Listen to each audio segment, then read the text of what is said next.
Assalamualaikum warahmatullahi wabarakatuh. Saya Salsa Amira Fitri dari kelas 11B IPS ingin menjelaskan tentang sistem reproduksi pada manusia.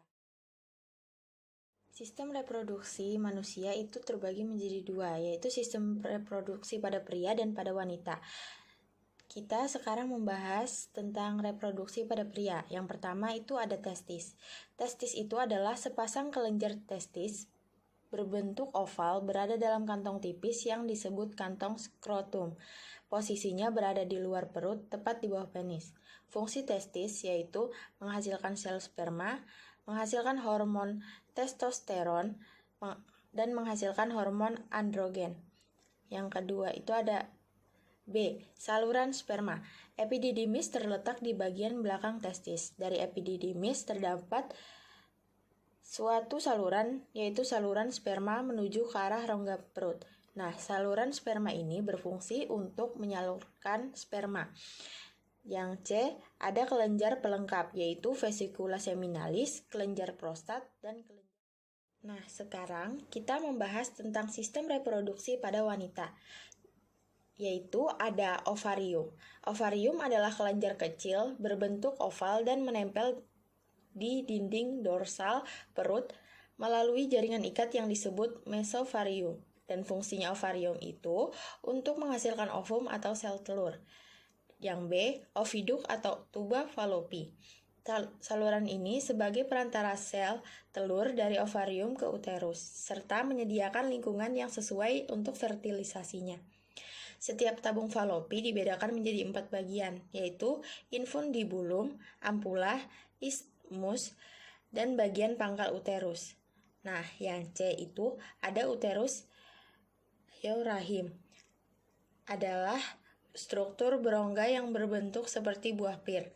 Uterus merupakan organ berotot yang terletak di rongga kemaluan antara Yang D, vagina. Vagina memiliki tabung otot yang berukuran besar, bersifat elastis, dan terletak di tengah dengan panjang sekitar 7,5 cm.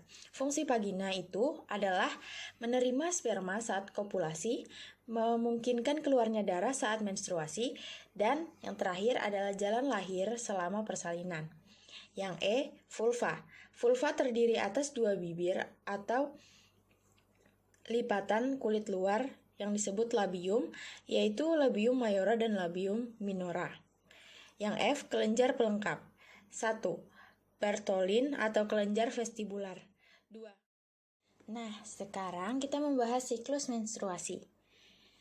Yang pertama itu ada fase proliferasi, terjadi saat endometrium dibentuk. Yang kedua, fase ovulasi, terjadi saat ovum atau sel telur dilepaskan. 3. Fase sekretori, terjadi saat endometrium mengeluarkan nutrisi dalam rangka persiapan untuk implantasi. Yang keempat, fase menstruasi, terjadi saat endometrium akan luruh dari tubuh. Sekarang beberapa bentuk kelahiran. A. Kembar. Yang pertama ada kembar identik. Kembar identik terjadi jika blastomer awal terpisah sebelum terbentuknya membran yang tetap.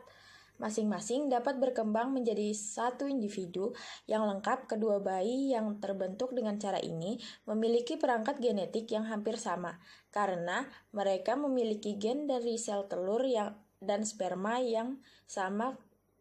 Kedua bayi akan berjenis kelamin sama dan akan memiliki sifat identik, bahkan hampir tidak bisa dibedakan. Kembar ini juga disebut kembar monozigot atau kembar satu telur. Yang kedua, kembar fraternal. Ada kalanya 2 sel telur yang berasal dari satu ovarium dikeluarkan secara bersamaan, keduanya dibuahi masing-masing oleh sperma yang berbeda.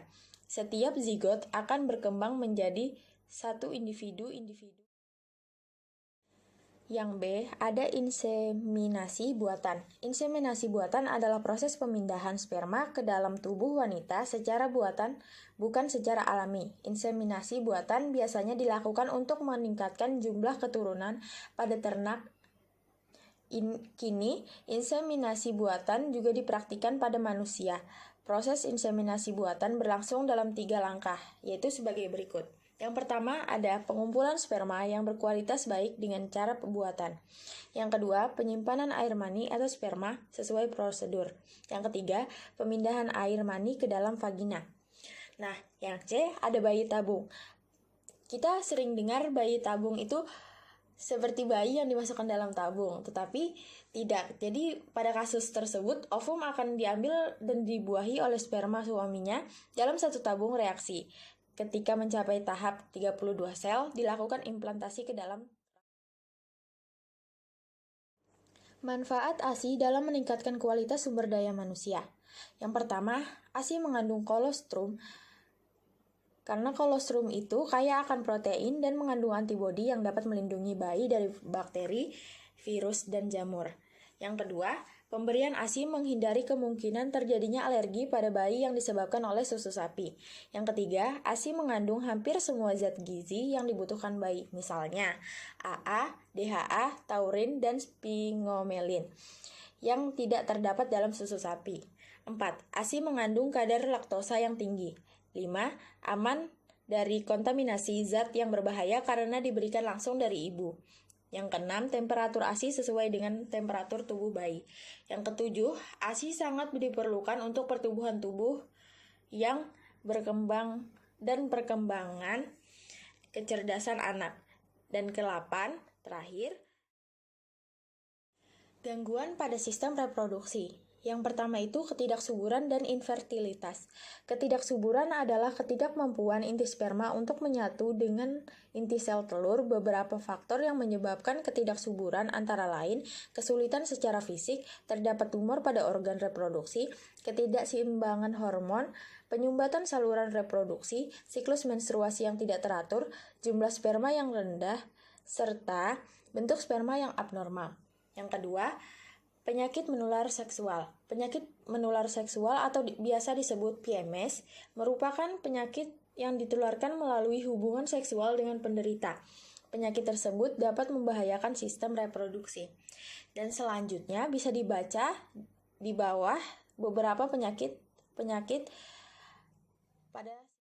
Mungkin segitu saja yang bisa saya jelaskan. Kurang lebihnya saya mohon maaf. Wassalamualaikum warahmatullahi wabarakatuh.